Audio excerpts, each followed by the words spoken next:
In Belton, we deal with a lot of block and mortar.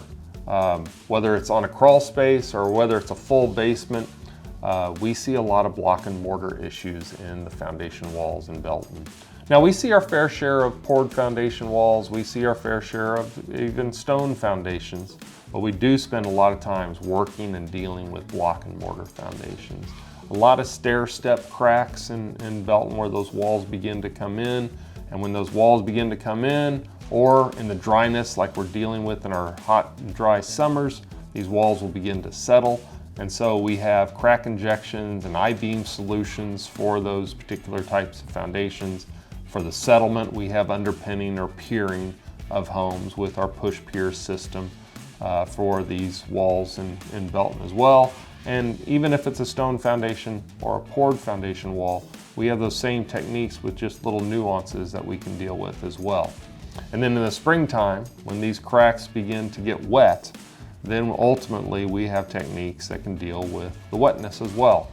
Whether it's a crawl space encapsulation, which is a full system that has a dehumidifier and a sump pump system in there to change musty and kind of moldy types of crawl spaces into clean, kind of white boxed environments, to crack injections, sump pump techniques, interior drain systems, exterior drain systems, exterior waterproofing, you name it, we have a solution for it at KC Pier. Specifically nowadays, we're dealing with concrete piering. And so we do and spend a lot of our time showing up to the house, taking measurements and finding the high point of the home, finding the low points of the home and seeing how much has changed, especially recently with that drought. That settling has really come into play. And so anything that is settled more than 3/4 of an inch, homeowners are going to tend to find, cracks in the drywall or windows that are sticking, doors that are not opening or closing properly. And that's most likely when it comes to settling. And so we show up, we measure the house, we find the high points and the low points of the home, and then we will actually graphically draw up the house and come up with a piering scope of work or a piering repair. Some of the houses we will actually lift and resolve. In some cases with stone foundations, we can only structurally stop the settling. We can't lift the house itself because there's too many break points between the stone and the mortar.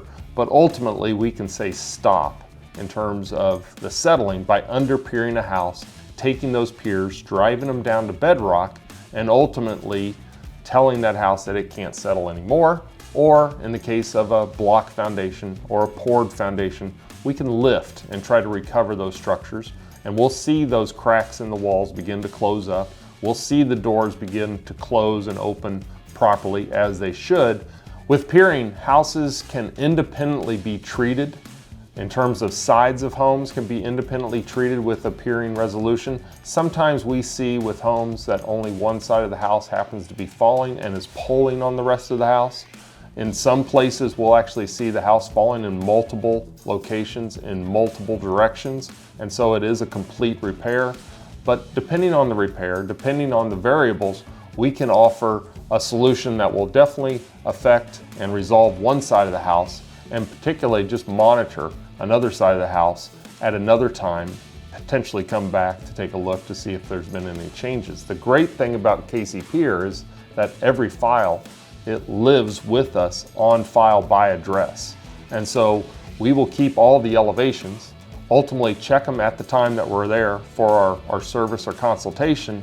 And then if anything changes in the future, we can always go back to that same file, come back to the home at a later date, check our measurements and compare to see if there's been any activity.